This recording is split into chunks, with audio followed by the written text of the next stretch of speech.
நேயர்கள் அனைவருக்கும் இனிய மாட்டு பொங்கல் தின நல்வாழ்த்துக்களுடன் புத்தம் புது காலை வணக்கம்.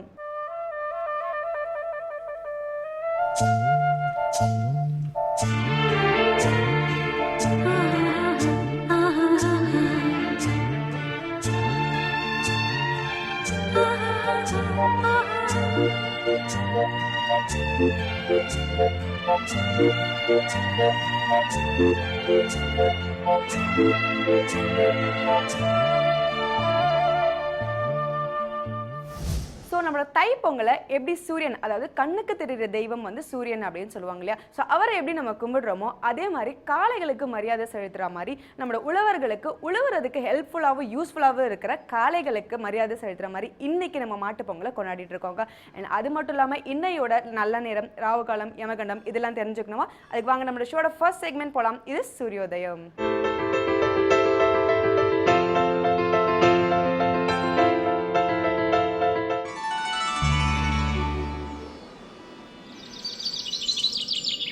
இன்று 15/1/2017 ஞாயிற்றுக்கிழமை, துன்முகி வருடம் தை மாதம் 2ஆம் தேதி. இன்று சூரியோதயம் 6:18. ராகு காலம் மாலை 4:30 மணி முதல் 6 மணி வரை. யமகண்டம் பகல் 12 மணி முதல் 1:30 மணி வரை. குளிகன் மாலை 3 மணி முதல் 4:30 மணி வரை. திதி பிற்பகல் 2:27 வரை திருதியை, பிறகு சதுர்த்தி. நட்சத்திரம் மகம். சுப ஓரைகள் காலை 7 மணி முதல் 10 மணி வரை, காலை 11 மணி முதல் 12 மணி வரை, பகல் 2 மணி முதல் 5 மணி வரை. யோகம் மதியத்திற்கு பின் சித்த யோகம். சந்திராஷ்டமம் மகர ராசிக்கு. ஸோ ஜென்ரலாக பார்த்தீங்கன்னா நம்மளோட பொங்கல் திருநாள் அதுமா நம்ம பானையை வந்து அழகாக டெக்கரேட் பண்ணுவோம். இந்த மஞ்சள் கிழங்கெல்லாம் வச்சு கட்டி அதை வந்து கலர்ஃபுல்லாக டெக்கரேட் பண்ணி எப்படி நம்ம பொங்கல் வைக்கிறோமோ அதே மாதிரி காளைகளை வந்து டெக்கரேட் பண்ணி அழகாக கலர்ஃபுல்லாக அதுங்க வந்து நீட்டாக குளிப்பாட்டி அண்ட் கலர்ஸ்லாம் வச்சு அவங்க மாட்டோட கொம்பில் பார்த்தீங்கன்னா நிறைய ரிப்பன்ஸ் எல்லாம் கலர்ஃபுல்லாக கட்டி அண்ட் அவங்க வீட்டில் இருக்க உழவர்கள் ஒருத்தர் வீட்டில் இருக்கிற மாடும் அண்ட் பக்கத்தில் இருக்கிறவங்க மாடும் வந்து எவ்வளோ அழகாக டெக்கரேட் பண்ணியிருக்காங்க அப்படின்லாம் பார்த்துட்டு கொண்டாடி இருக்கிற ஒரு திருநாள் தாங்க இந்த மாட்டு பொங்கல். அண்ட் இந்த மாட்டு பொங்கல் இருக்க சிறப்புகளை சொல்றதுக்காக பரசுராமர் வெயிட் பண்ணிட்டு இருக்காரு. வாங்க பார்க்கலாம். நேயர்கள் அனைவருக்கும் அன்பு வணக்கங்கள். மாட்டுப்பொங்கல் ஒவ்வொரு நாளைக்கு ஒரு பொங்கல் நாம சொல்றோம் இல்லையா? இந்த பண்டிகைகள் அவ்வளவும் ஒவ்வொரு விதமான விசேஷங்களை நமக்கு உணர்த்தக்கூடியவை. விநாயக சதுர்த்தின்னா அதுக்குன்னு ஒன்றும், கிருஷ்ண ஜெயந்திக்குன்னா அது குழந்தைகளுக்கு ஒன்று, முருகப்பெருமான்னா தீமைகளை எதிர்த்து நில்லுன்னு ஒன்றும், அதே ராமநவமின்னாக்க அந்த சித்திரை மாதம் அழகாக அந்த நீர்மோரும் பானகமும் ஒவ்வொன்றும் ஒவ்வொரு விதமாக நமக்கு படிப்பினைகளை உண்டாக்குகின்றன. எல்லாத்துக்கும் மேலே நம்ம பார்த்தோம்னாக்க அதில் தலை சிறந்தது நேற்று நாம் கொண்டாடிய அற்புதமான அந்த உழவர் திருநாள் என்று சொல்லக்கூடிய திருநாள். அடுத்தது இந்த பண்டிகை, மாட்டு பண்டிகை. தமிழில் மாடு என்று சொல்லக்கூடிய சொல்லுக்கே இவ்வளோ நேரம் சொல்லியிருப்பீங்க. ஆனால் மாடு என்றால் இன்னைக்கு நாம் குழந்தைங்களை திட்டுறோம், ஏண்டா மாடு மாடு அப்படின்னு. அந்த அர்த்தம் இல்லை. தமிழில் மாடு என்று சொல்லக்கூடிய சொல்லுக்கு செல்வம் என்பது பொருள். கேடில் விழுச்செல்வம் கல்வி ஒருவர்க்கு மாடல்ல மற்றையவை என்பது வள்ளுவருடைய வாக்கு. அதனால் மாடுன்னா ஏதோ மாடு அப்படின்னு தப்பாக நினச்சக்கூடாது. இப்போது இந்த இதிகாச புராணங்களை அல்லது பழந்தமிழ் நூல்களை பார்த்தீங்கன்னாக்க நீங்கள் ஒரு நாட்டுக்கும் அடுத்த நாட்டுக்கும் சண்டை வரும் பொழுது இங்கிருந்து முதல்ல போய் எடுத்தோன்னு சண்டையில் ஈடுபட மாட்டார்கள் அவர்கள். அங்கே மாடு இருக்கு இல்லையா, அதுதான் செல்வம். அந்த மாடுகளை கவர்ந்து கொண்டு வருவார்கள். மகாபாரதத்தில் மாடுபிடி சண்டை கேள்விப்பட்டிருக்கோமே. அந்த மாடுகளை கவர்ந்து கொண்டு வந்து விடுவார்கள். அந்த ஒரு நாட்டில் இருக்கக்கூடிய அந்த மாடு என்பது அது போயிடுச்சுனாக்கா அப்புறம் அந்த நாடு இருந்து பிரயோஜனம் இல்லை. நோ வெல்த் நோ ஹெல்த் போச்சு, அவ்வளோதான், ரெண்டும் போச்சு. அதன் காரணமாகவே உழவர் திருநாள் என்று கொண்டாடிய நமது முன்னோர்கள் மறுநாள் இதோ மாட்டுப்பொங்கல் என்று வைத்தார்கள். இதை விட இன்னொரு விசேஷம், எதை வேணாலும் மறக்கலாம், அதுக்குன்னு மறந்துடணும்னு நியாயம் இல்லை. எதை மறந்தாலும் சரி, அதற்கு ஒரு தப்புன்னா அது ஒரு பரிகாரம் இருக்கு. ஆனால் பரிகாரமே இல்ல, தெய்வத்தால் கூட மன்னிக்க முடியாத ஒரு மாபெரும் தவறு நன்றி மறப்பது. வள்ளுவர் இதையும் சொல்கின்றார். என் நன்றி கொன்றார்க்கும் உய்வுண்டாம் உய்வு இல்லை, செய் நன்றி கொன்ற மகற்கு.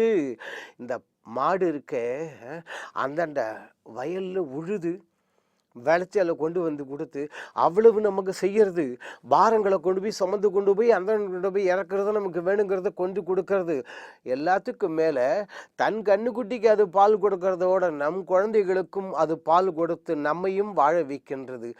இவ்வளவு நமக்காக உழைக்கக்கூடிய அந்த இனத்தை நாம் நன்றி கடன் செலுத்தக்கூடிய ஒரு மாபெரும் திருநாள் தான் இந்த மாட்டுப் பொங்கல் அன்னைக்கு. மாடுகளை எப்படி குளிப்பாட்டணும், எப்படி வழிபாடு பூஜை எப்படி பண்ணணும், இதெல்லாம் தேவி பாகவதம் 18,000 ஸ்லோகம் வியாசாச்சாரியர் எழுதினது அதில் இருக்குது. அது சரிங்க, ஜல்லிக்கட்டு சொல்கிறாங்களே அப்படிங்கிறீங்களா? பாரம்பரியம் மிக்க அந்த வீர விளையாட்டு எவ்வாறு வந்தது என்பதை நாம் தெரிந்து கொள்ளலாம். பாருங்களேன், ஒரு விவசாயி கடுமையாக உழைச்சார். அடி எக்கச்சக்கமா களத்து மேட்டில் அடிச்சு ரொப்பி அதை அங்கேருந்து இந்த கொஞ்சம் கொட்டவும் கொட்டியாச்சு. வீட்டில் மனைவியை கூப்பிட்டு அப்படி துண்டு எடுத்து, ஏய் இங்கே பாரு எப்படியே ஐயா உழைப்பாக்கும், எப்படி ஐயா உழைப்பாக்கும், ஐயா உழைப்பாக்கும், எங்கள் மாடை பிடிச்சிட்டு இருக்காரு இவர். ஐயா உழைப்பாக்கும் ஐயா உழைப்பாக்குங்கிறாரு. அந்த மாடு இல்லை அப்படின்னு தலையை ஆட்டுறது. உடனே அவங்க மனைவி சொன்னாங்க, என்னங்க நீங்கள் உங்கள் உழைப்பு என்று சொல்லுகிறீர்கள், மாடு இல்லை தான் உழைப்புன்னு சொல்லுதே அப்படின்னா. சரி அதுவா நானா பார்த்து விடலாம் என்று வீர போட்டி துவங்கியது.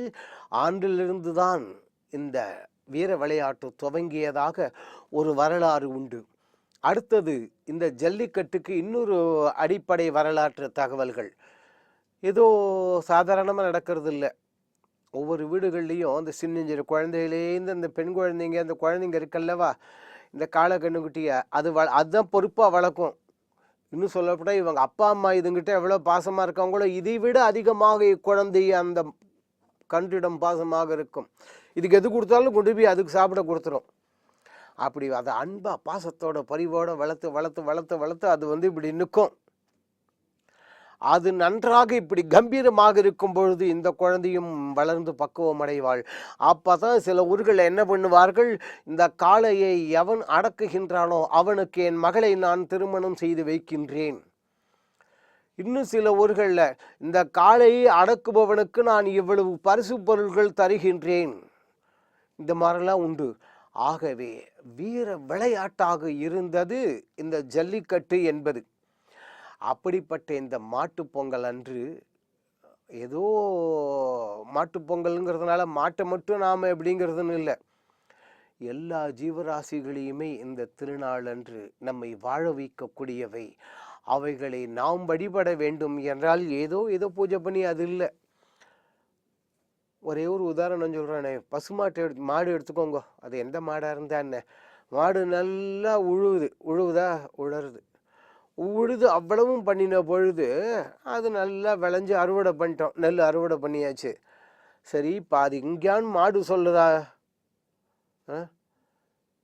200 மூட்டை நெல் அறுவடையாச்சு இல்லை, ஆமாம் 100 இந்த பக்கம் தள்ளு, ஒரு மாடாவது கேட்குதா? நாம் என்ன பண்ணுறோம், நல்லா அதை அடிச்சுட்டு நெல்லை நாம் எடுத்துக்கிறோம், உதவாத வைக்கல அதுங்கிட்ட கொடுத்துட்றோம். அதுவும் சந்தோஷமாக சாப்பிடுது, பாலை கறக்குது, உழைக்குது, எல்லாம் பண்ணுது. சரி நெல்லையாவது எதனா அது பண்ணுறோமான்னா நல்லா அதை அரைச்சி தவிட்டு அதுக்கு போட்டுறோம். அரிசியை நம்ம எடுத்துக்கிறோம், அதையும் எடுத்துக்கிறது. அது அரிசியை களைஞ்சு அரிசியை நம்ம எடுத்துக்கிறோம், கை நீர் அதுக்கு ஊற்றுறோம், அது குடிச்சுட்டு நமக்காக உழைக்கிறது. நம்மால் ஒதுக்கப்பட்டவைகளை ஏற்றுக்கொள்கின்றன, நினைவில் வைத்து கொள்ளுங்கள். அப்புறம் சோத்தை இலையில போட்டு தின்னுட்டு சோத்தை நாம் தின்றோம், இலையை தூக்கி அதுங்கிட்ட போட்டு. மனிதன் மட்டும் தான் நினைவில் வைத்து கொள்ளுங்கள். ஏதோ இந்த மாட்டுப் பொங்கல் என்பது பாரம்பரியமிக்க பண்டிகை மட்டுமல்ல, மனிதனை தவிர மற்ற அவ்வளவு ஜீவராசிகளும் இவன் ஒருவனுக்காகவே வாழ்ந்து கொண்டிருக்கின்றன. மரங்கள் எடுத்துக்கோங்க சார், மரங்கள் நமக்கு வேணுங்கிற பிராணவாயுவை வெளியிடுகின்றன. நாம வேண்டான்னு வெளியில் விடக்கூடிய கரியமில வாயுவை மரங்கள் ஏற்றுக்கொள்கின்றன. இதோ மாடு சொன்னோமா, இது போல மனிதனை தவிர மற்ற ஜீவராசிகள் அவ்வளவும் இவனுக்காகவே வாழுகின்றன. இந்த மனிதனும் சுயநல சிந்தனையுடன் சுயநல கோட்பாட்டுடன் தனக்காகவே வாழ்கின்றான் என்று நினைக்கும் போதுதான் பிரச்சனை வந்து விடுகின்றது. இந்த பிரச்சனை கூடாது என்பதற்காகத்தான் உழவர் திருநாள் என்று வைத்தார்கள். பகுத்துண்டு பல்வுயிர் ஓம்புதல் நூலோர் தொகுத்தவற்றுள் எல்லாம் தலை அடியை நிறுத்து சொல்லியிருக்கிறேன். இந்த உலகத்தில் இருக்கிற அவ்வளவு ஞான நூல்களையும் ஒரு மிக்சியில் போட்டு நீங்கள் எடுங்க, வள்ளுவரை தவிர வேறு யாரும் சொல்லவில்லை. அவ்வளவு ஞான நூல்களும் என்ன சொல்றதுன்னா ஒரு வரி தானா, அது என்ன, பகுத்து உண்டு இருக்கிறத இந்த சாப்பிட்ற நீ சாப்பிடுப்பா அப்படின்னு அடுத்த ஜீவராசிகளையும் கட்டி காப்பாற்றுகின்றோம் அல்லவா, அதுதான் முதல் இடம் பெறுவதாம். அப்படிப்பட்ட ஒரு செயலை, இன்னும் சொல்ல போனால் செயலை என்று கூட சொல்லக்கூடாது, அதை தங்கள் வாழ்வாகவே வைத்திருக்கக்கூடிய ஒரே இனம் உழவர் இனம். அதன் காரணமாகத்தான் உலகில் எங்குமே இல்லாத அளவு தமிழ்நாட்டில் உழவர் திருநாள் என்று சொல்லி கொண்டிருக்கின்றோம்.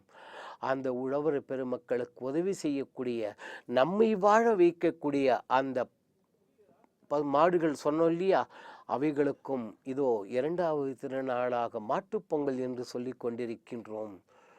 உழைப்பாளிகளை மதிப்போம், அப்பொழுதுதான் நாம் உயர்வோம், நம் குடும்பம் உயரும், நாடும் உயரும்.